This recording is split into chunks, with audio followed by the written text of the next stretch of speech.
يا شباب معانا لفة في ميدان قيصري، اتبعوني إلى نهاية الفيديو.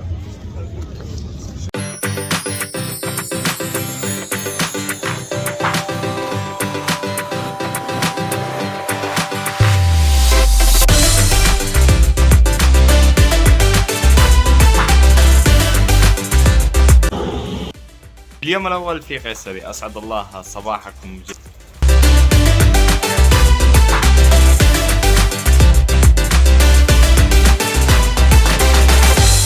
هاي جايز، جود نايت إنيس، صباح الخير. صباح الخير. أولا أرحب بالأخ محمد القشار في مدينة الجديدة مدينة قيصري، ودعونا اليوم سنكون معكم في رحلة قصيرة، انتظرونا.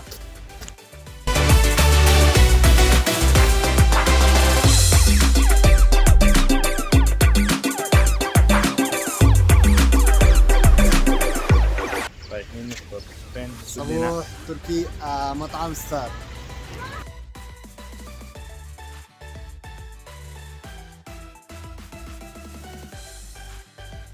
التزلج حاجة حلوة يا شباب، انتظرونا. طبعا كله جمال قيصري، طبعا مدينة تركي، معلش عارف مكان. عيوني يا قشار. مكان حلوة حبيبي إن شاء الله تبقى رحلة متميزة وممتعة. شاهد جودة النهاية. طبعا وصلنا الحديقة، ولكن مع الأسف لأن الجو ممطر الحديقة مغلقة، الحظ لم يحالفنا، مع لكن الأسف إن شاء الله نعود لها غدا أو بعد غدا إذا استمر الأخ محمد عندنا.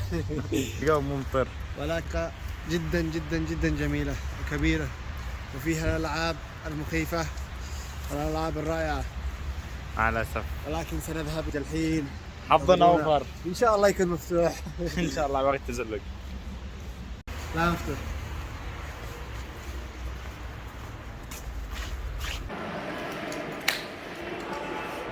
شباب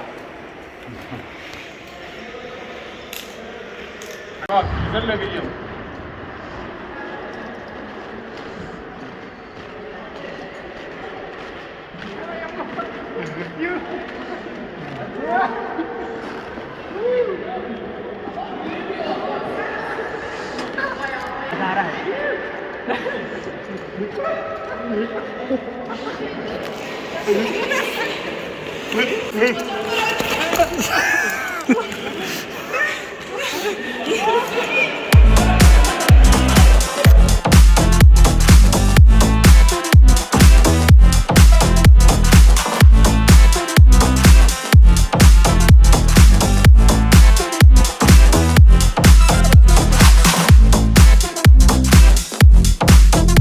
والله يا شباب صعب جدا جدا جدا، ثلاث مرتين صعب والله.